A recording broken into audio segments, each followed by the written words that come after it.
special edition of the Field of 68 podcast. My name is Rob Dauster. I'm the co-owner and the co-founder of the Field of 68, and I'm joined today by Troy Machir from BetRivers. He is here to help me talk through some of our favorite college basketball futures bets that you can find at betrivers.com and on the BetRivers iOS app. Troy, what's going on, man? It's good to see you. How you doing, bro? Yeah, I'm doing good, man. Excited. This is a really good time of year. Actually, some would say one of the best times of year. College basketball is just around the corner, and it's great to be working with you guys and putting together what is to be just an awesome slate of college basketball coverage this year. So let's get into it, man. I'm fired up. All right, I figure we'll save the national title futures until the end. I think we're going to break down each conference league by league at the start, especially the Big Six conferences to start. And I think the most interesting one is probably the Big Ten. That is, I would say, the most competitive conference. I don't know if I'd call it the best one, but it's definitely the most competitive at the top. But that doesn't really get reflected in the lines. Right now, we have Michigan as a plus 200 favorite. We have Purdue coming in at plus 300 with Ohio State at plus 600, Illinois at plus 700, and Michigan State and the Fighting Tom Izzo's at plus 900. Indiana, you can see all the way down there at plus 2,500. Troy, where do you find the value here? Are there any lines that you like? Well, it's tricky in the Big Ten because I think it is a stacked conference, at least in the top five, and you won't see that in very many other conferences this year, at least in my opinion, to start. And I do think that you will be able to get a lot of these teams at better numbers later in the season because of how competitive it is. But when I look at it right now, this is a crappy way to start, but I'm going with Michigan. I think they have the best player in the conference at Hunter Dickinson. I think he's one of the best players in the country. And yes, I am concerned about their shooting a little bit. But I just right now, I don't trust the other teams as much as I trust Michigan, at least right now. And sure, that number will change. But, if we're starting off with the Big Ten, I'm going to start it off playing a little bit safe and go with Michigan. Yeah, my only concern with Michigan is I think that the value has been bet out of the line. I'm not saying it's wrong that they are the favorite, but right now you got to be able to have them win this conference 33% of the time to be able to be profitable in that bet. And I just don't see that being a thing with how difficult and how tight this league is, especially like to me, there's really not all that much difference between Michigan and Purdue and Illinois. And Illinois all the way down at plus 700 to me is the one that doesn't really make sense. I know that Kofi Cockburn has been suspended for the first three games. That probably means you can get them at a better number if they lose one of these first three games. But look, Kofi's going to end up being an All-American, first team, second team, third team, whatever it ends up being. He's going to be an All-American. Andre Curbelo is going to be one of the breakout stars of college basketball this year. Combine that with the fact that they have shooters everywhere on the perimeter. Alfonso Plummer coming in from Utah. You got Trent Frazier coming back. You got DeMonte Williams coming back. Jacob Granderson, Austin Hutcherson. I love the way that this offense is built. I think that they have legitimate number one offensive team on KenPom within their range of outcomes. So to me, I don't see the difference between Illinois, Purdue, and Michigan, except in the line. So that's why I would probably want to be on Illinois at plus 700 here. Just it seems like that's where the value is. What do you think of Indiana at plus 2,500? How are you going to attack that? So I really like Indiana, and I really like that value. I've been really impressed with what Mike Woodson has been able to do early on in terms of getting transfers, keeping players, and getting recruits.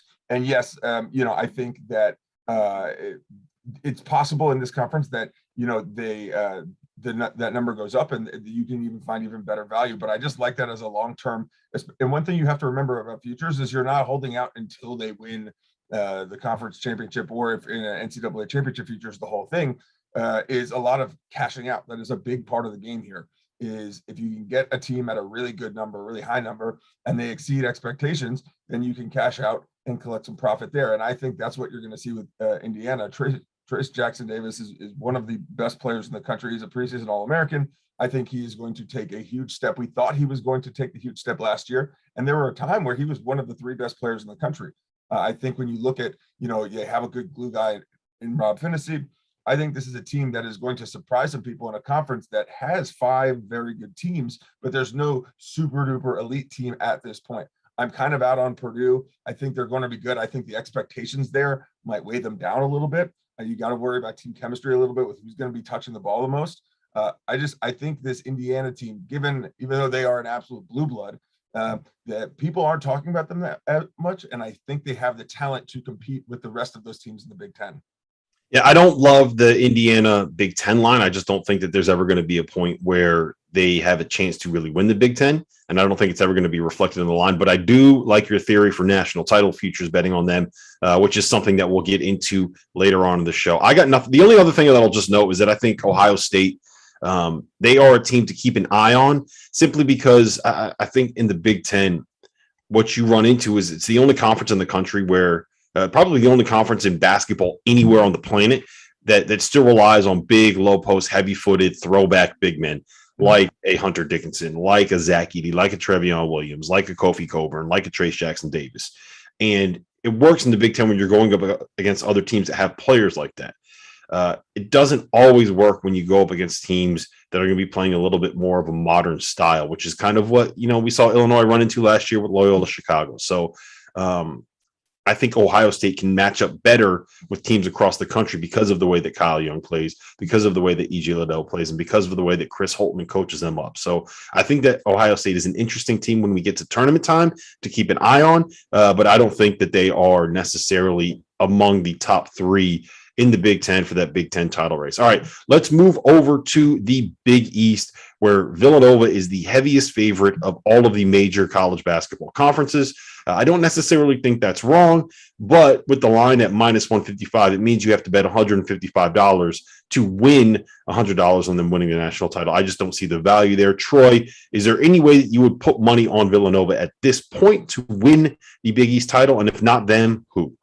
No, I wouldn't. I don't like that value at all. I love plus money. That's what I'm seeking for if I'm making bets. I'm not a high volume bettor. I'm a high volume eater and high volume drinker, but I'm not a high volume bettor. So I hate to.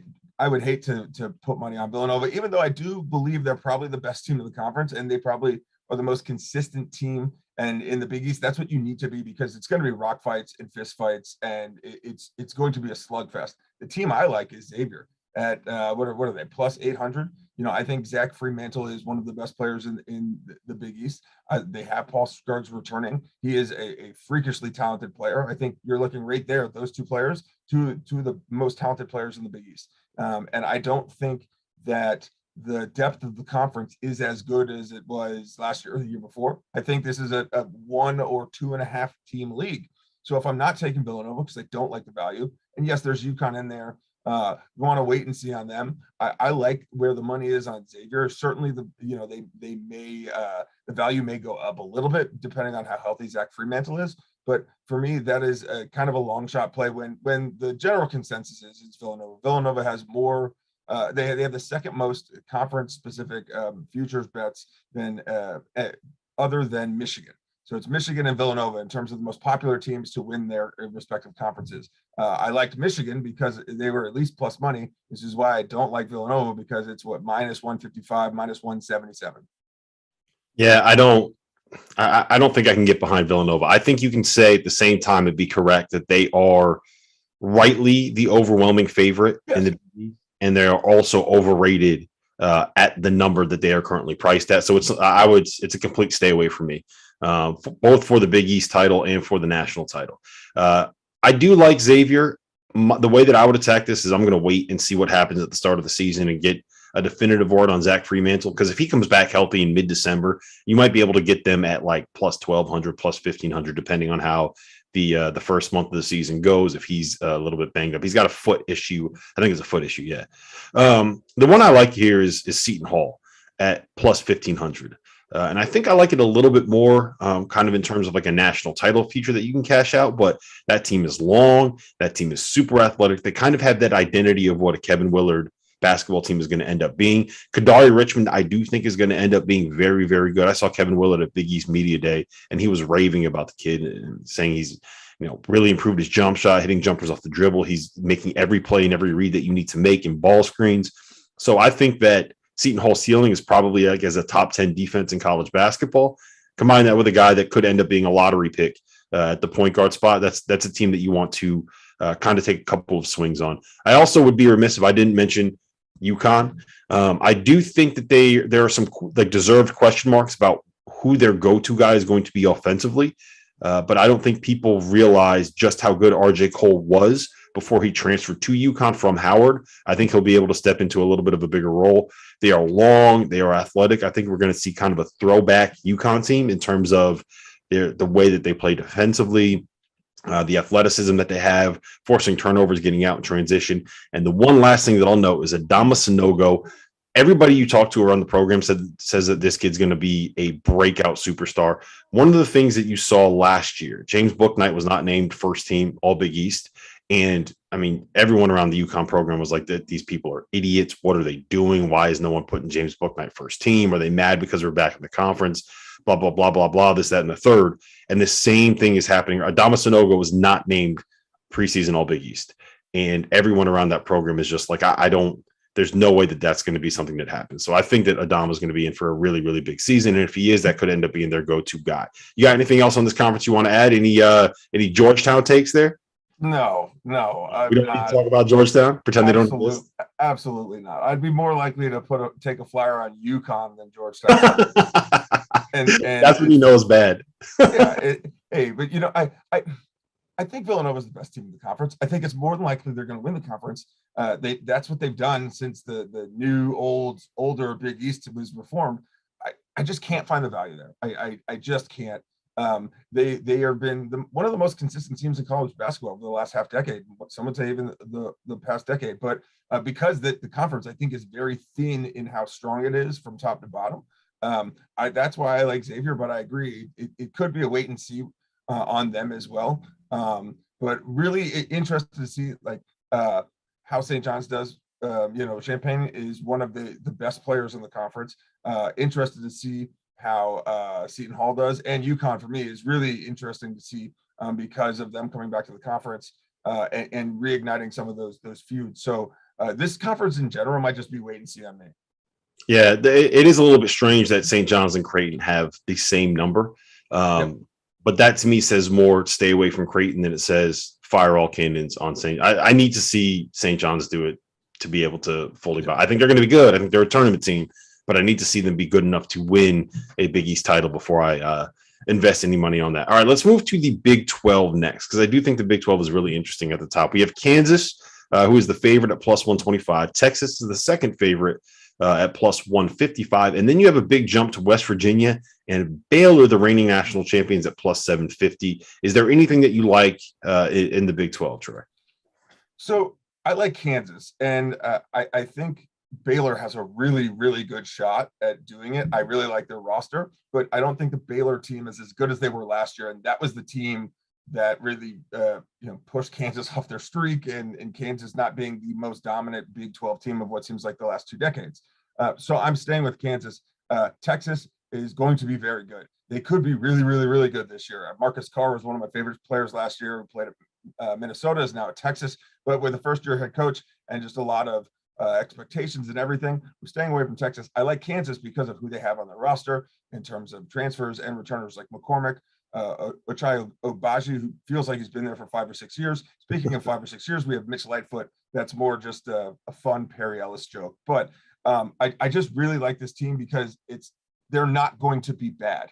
I know I just spoke about how I didn't love Villanova's value. Well, Kansas is just above the plus money line at 125, and we know that they're going to be solid to very good, and they're not going they're not finishing outside the top 2.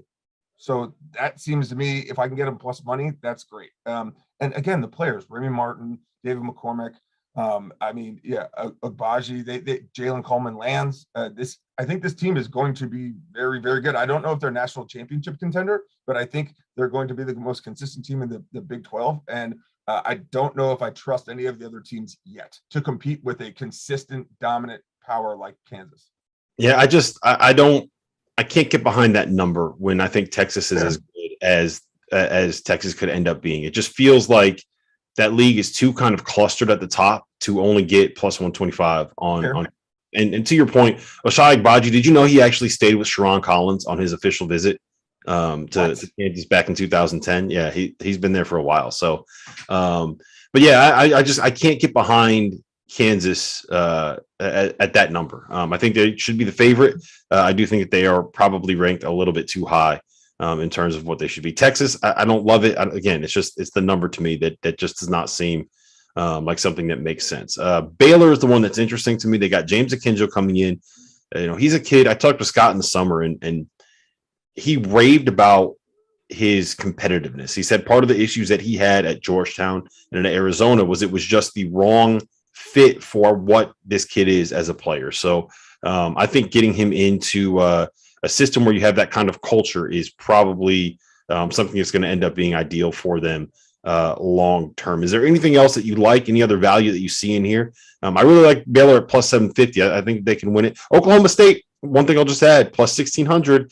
Avery Anderson coming back. You got the Boone brothers back. You got Musa Cisse transferring in. You got Isaac Likely, who I think is going to be able to play more of a natural role for him. And you like the Pokes there at all? I guess not. Actually, no, I don't. It's Kansas or Baylor to me. The more you talk about Baylor, the more I can get on them. I think they have a pretty complete roster. I like the defense rim protecting they have. Akinjo is a tremendous athlete and can get out and run. That's what he loved to do at Georgetown. They have Matthew Mayer, who is a tremendous shooter and really a better athlete than anyone will give him credit for.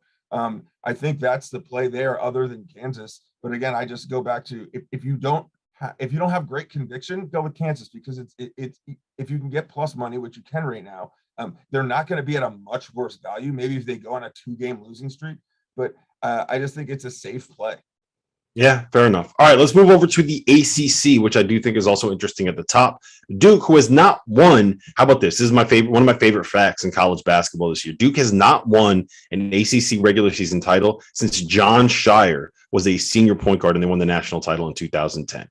That's how long it has been. They are the favorites right now at plus 250 to win the ACC regular season. You have North Carolina at plus 420, Virginia at plus 500, Florida State plus 575, Virginia Tech plus 900, and then Louisville and Syracuse at plus 1,200 each. Do you see any value there, Troy? I hate this conference. This year, I absolutely hate this conference. I think it is a 2-team conference at Duke and North Carolina. I think not a single other team will really push them. I don't think they have the talent. I don't think the Louisvilles have the talent this year. I don't think the Virginias have the talent. I think Florida State is an interesting pick. If I had to pick one that's not Duke or UNC, it's Syracuse. And there's probably more value in an NCAA championship futures, because if they're in the tournament, it doesn't matter what number they are. Teams will just throw up when they see a zone, which makes no sense because it's not hard to beat a zone. But no team knows how to do it. I think Syracuse would be the only long shot in this conference. For me, it's North Carolina. I really like what Duke has, and the more you talk about Duke, the more I'll get on Duke. But I think Armando Bacot could be one of the best players in the conference. I think Leaky Black is going to make a big step up, and I think he needs to. They have good guards and even though the Roy Williams is no longer there, they have Hubert Davis, and he's going to want to do a lot of similar things. They're going to be able to run, and it's really, I don't think the competition is going to be there from any other team not named Duke, and they're only going to have to play him twice.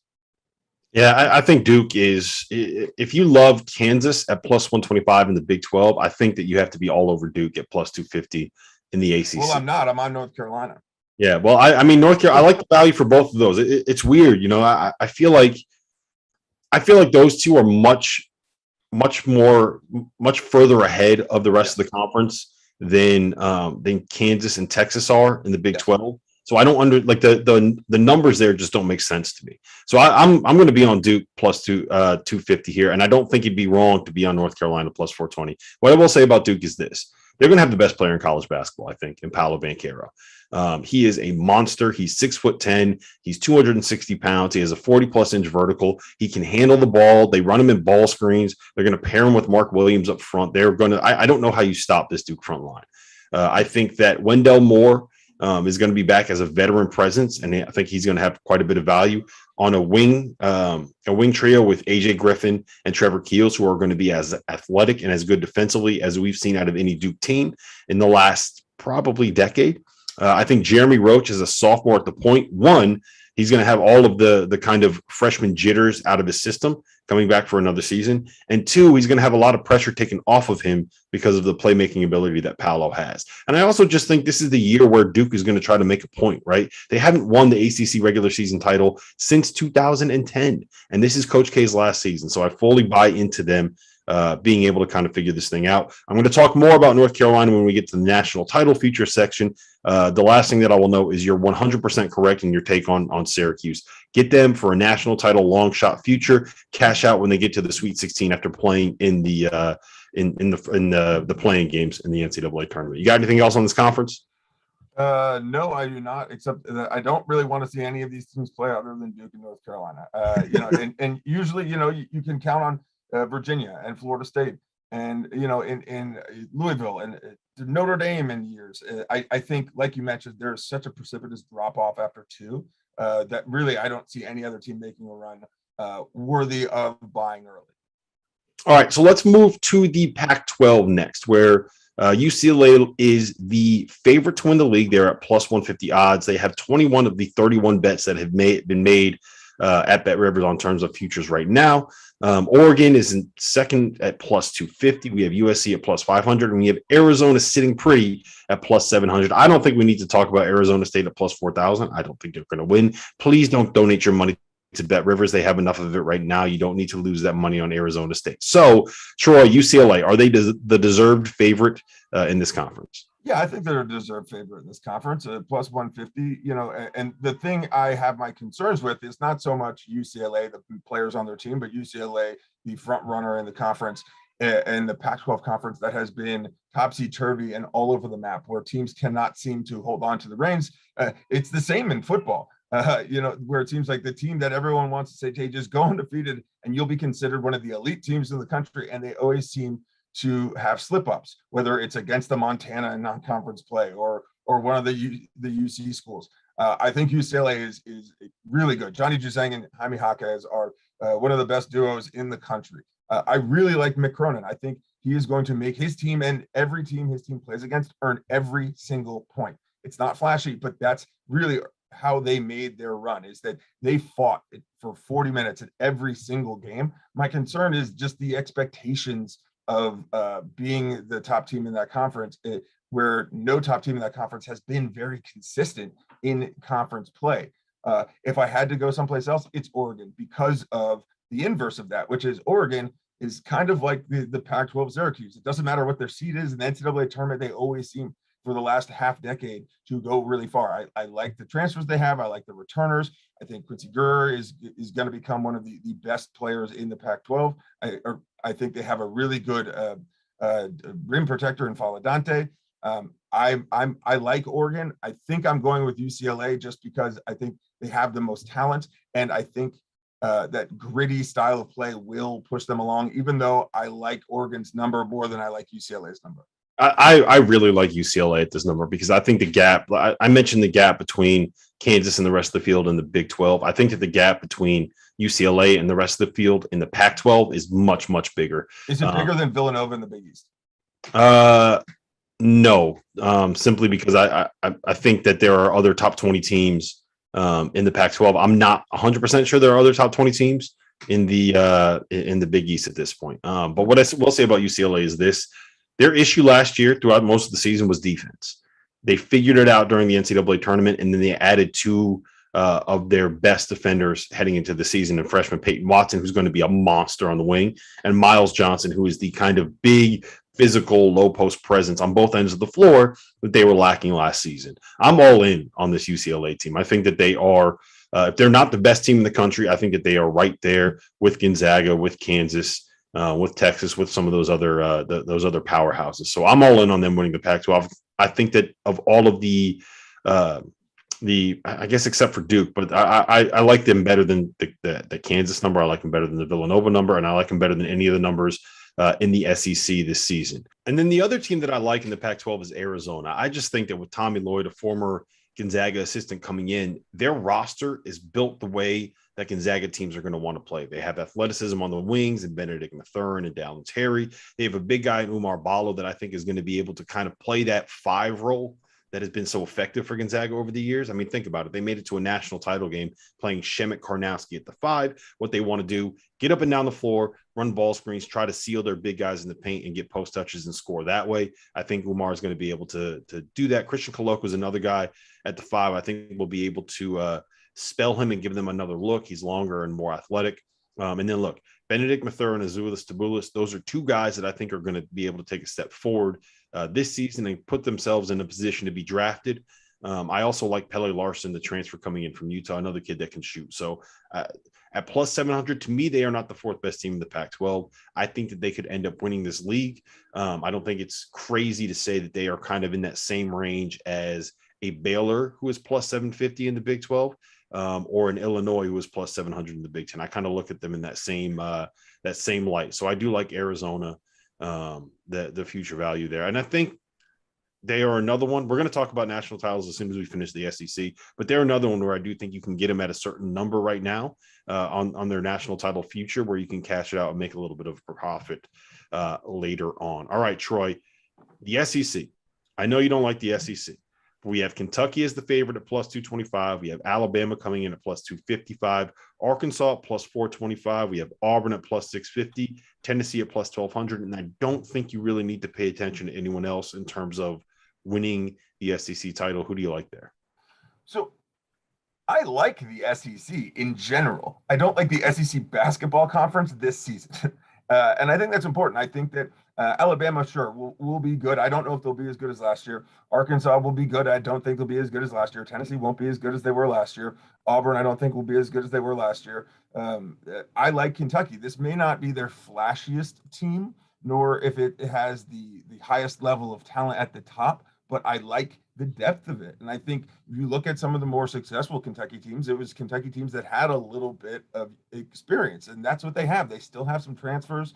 They still have some upperclassmen, Davion Mitz, Kellen Grady, Oscar Tshiebwe coming in, who is one of the best rim protectors in the country. I think they have good guard play. The issue will be trying to play all these guys. That was John Calipari's issue last year. He took a lot of heat for playing, like 24 different rosters. He was doing hockey line changes. But like the ACC, to me, I don't see any value in any teams other than Kentucky, because I think they are head and shoulders above the rest. I don't know if they're the best team. Like, I think there are other teams in other conferences that are better compared to the rest of their conference, but Kentucky, I don't see a level of talent on any other team compared to Kentucky. And I think that this is a prime opportunity for them to step back up into the legit spotlight. They're always going to be top 10, but I think we're looking at a team that could potentially be one of the 5 best teams in the country, due in large part to the fact that I don't know if there are 5 elite teams in the country. But again, even though they are, the favorite and it's plus 225, I like that better than Kansas at 125 or 150. So for me, it's Kentucky. Yeah, I think Kentucky is the one that you want to be on. The way that I like to look at it is this. There are pretty significant question marks about every other one of the teams in the top 5 in this league. Alabama last year was a top 5 defense on KenPom. They lose Herb Jones, who was maybe the best defender in college basketball, at least one of the best 2 or 3 defenders in college basketball last season. And they lose John Petty, who was a great on-ball defender and allowed Herb Jones. You could put John Petty on whoever was the other team's best player, and then let Herb Jones kind of play free safety, protect the rim, pick off some passes. So they were really, really good defensively last season. I don't see it this year. Arkansas, so many new pieces, so many transfers coming in. It's going to take a while for them to figure it out. And Muss always figures it out, and they're going to put together a run at the end of the season. And I do think that there's going to be a point in the year where there's value on that line and value on that team. But for right now, it's not something that I would want to invest in at this point of the year. Not coming off of an exhibition game where they had to erase a 16-point second half lead against a Division II program. Auburn, I would make the argument that their best player this season is probably going to end up being Alan Flanigan. He has a partially torn Achilles, and they don't think that he's going to be back until late December. And I don't think he's going to end up being healthy and fully in shape until January at some point. So I love Jabari Smith. I think Walker Kessler is going to be really good. And I love the transfer guards that Auburn has coming in, but I just can't buy into them winning the SEC if they don't have a fully healthy Alan Flanigan. And then Tennessee, look, Kennedy Chandler is the guy they needed last season. Last year, they had no point guard that could set the table for everyone and a bunch of guys that could finish plays and finish possessions. This year, they lose a lot of those pieces. Now, they're going to be good, right? They're good. John Fulkerson is back. Josiah Jordan-James is back. They got this kid transferring in from Auburn named Justin Powell, who's going to be really, really good. And look, Kennedy Chandler is going to set the table for everybody. I just don't trust that team to be able at this point to go out and win. It's very hard to win at that level when you're riding everything on a 5'11" freshman point guard, which brings me to Kentucky. And to your point, the biggest concern with the Wildcats this year is going to be whether or not Coach Cal can keep all of the pieces that he has happy, because they can give you 17 different looks, right? They have 5 guards that are going to be deserving of starting minutes. They have a whole bunch of big guys. They have enough depth where they can go with 2 bigs if you want to play Damian Collins and Sheway together, or you could pick Keon Brooks at the 4. You could even put him at the 5, play Jacob Toppin at the 4, and have a lot of fun with that lineup. They have shooting. I think Ty Washington is going to end up being a star this year. So Kentucky is the one place where I would look to for an SEC title future in this conference. Plus 225, I think, is probably pretty good value. I don't think you're going to get better than that this season. And I do think that it's going to end up being whoever wins or whoever loses that Champions Classic matchup between Kentucky and Duke next Tuesday. It's going to be something where I think you see the line change for either of these teams. And I probably would want to get on whoever loses that game, because I think you're going to get a better number. Might be the best number you get all season. All right. Any smaller schools that you want to mention, Troy? Any small leagues that you think are interesting? Yeah. So, in searching out plus money and trying to get really good value, the place I always look is the SoCon. And it's because there are 6 teams in that league that could vie for the championship. There are 6 teams that are and they're around the same talent level. They're going to have the same record. It seems like the last 3 years going into the final week, there were 3 or 4 teams within 1 game of each other. Right now, Furman is plus 225, but then you look at, Chattanooga, Mercer, Wofford, VMI are all from 350 to 1,000, and all 3 of those teams, or 4 of those teams, could ostensibly win the championship. I'm not putting any money on Furman, although they've been the best team in the conference the last 3 years. Wofford for me is a team that is really, really good. UNC Greensboro as well, and Mercer. So if you're just looking if you're value hunting, I think the SoCon is a great place to look. Yeah. Wofford has looked really good heading into the start of the season. They just beat Belmont by double digits in a preseason scrimmage last week, and they beat Charlotte by 25 in a preseason scrimmage. So Wofford is a team that you might want to keep an eye on. There might be some value there. I'll just mention 3 real quick. I do like Belmont at plus 175. They're probably the oldest team in the country, and Nick Muzinski is an absolute house. They have great guard play. They have veterans everywhere. They have a bunch of 5th-year seniors that are going to start. Colorado State plus 300 in the Mountain West. I think that they're the best team in that league. I don't think, look, I need to see San Diego State be the best team in that conference, losing everything that they lost last season. They're going to be good. They're going to be in the tournament. I think Colorado State's the best team. For my money, they have the 2 best players in the conference. David Roddy, mark him down, appointment viewing, a 6'4" guy that can play the 5 and is the best passer on that team. He's got some Draymond Green vibe if you want to be able to watch that. Plus, he's a fat guy too. You got to love fat guys that are athletic and making plays out there. Yep. Last one I want to mention, Houston plus 350. There should not be that big of a gap between Houston and Memphis at the top of that conference. Houston is one of these teams. It doesn't matter who they lose. As long as Kelvin Sampson is there, he's going to find a way to get his guys to play. Tremont Mark's going to end up having a really good season. Marcus Sasser is a guy that you need to pay attention to. They're going to defend. They're going to crash the glass. They're going to play tough. And Memphis, I get it. I understand why they're priced where they're priced. I'm not ready to buy into them fully. And I do think that is Houston's conference to lose until they actually lose it. Well, let's talk about title futures. Troy, Gonzaga's a favorite at plus 650. You got Michigan there at plus 900. You have Villanova up near the top. You have other teams up near the top. Who do you like? Is there anyone that you want to invest in to win the national title at this point?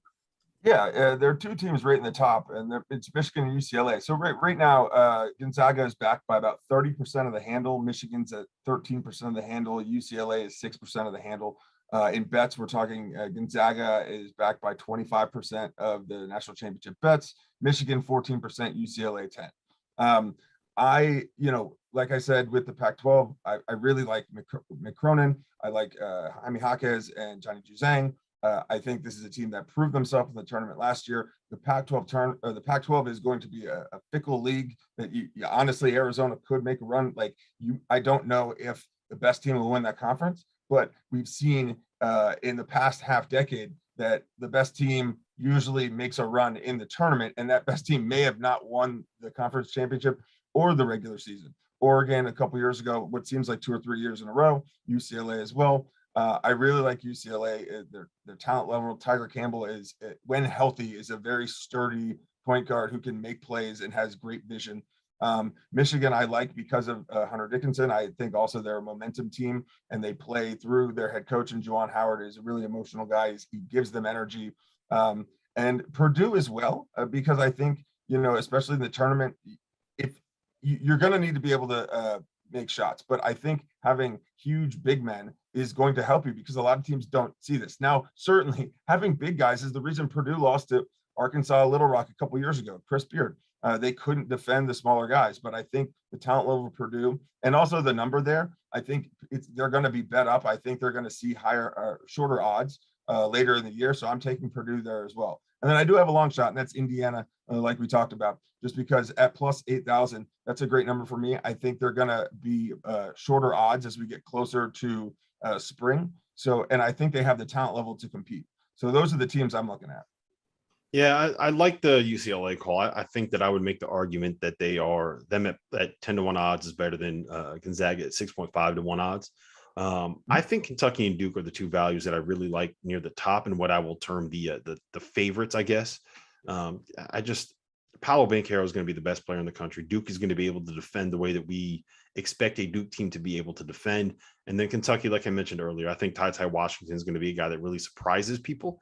And I do think that by the end of the season, we're going to be talking about both of those teams in the number one seed conversation. If you can get a number one seed at plus 1,300, plus 1,400, that is pretty good value. I will mention Purdue. I agree with you in what you're saying. We haven't mentioned Jaden Ivey yet, which we probably should have at this point. He's going to end up being a breakout star. But to me, the reason there's value there is because I don't see any difference between Purdue and Michigan and Illinois. Michigan's plus 900. Purdue is plus 1,500. Illinois is plus 2,000. I think that those are worthwhile bets to make. Same thing with Baylor. And like I mentioned, Ohio State as well, plus 2,000. I think that those are lines to look at. The one that I really like is North Carolina at plus 3,000. That's probably my favorite bet at this point. And it's a long shot play on Caleb Love finding a way to end up being the kind of superstar that we expect him to be, the 5-star point guard that they recruited last season. What I will say is this: North Carolina teams, Hubert Davis is going to play the same way that Dean Smith did. He's going to play the same way that Roy Williams did. You're going to see that secondary break. You're going to see that same kind of action. This year, he shot 13 for 34 of his last 6 games from 3 last season. That jumper's coming around.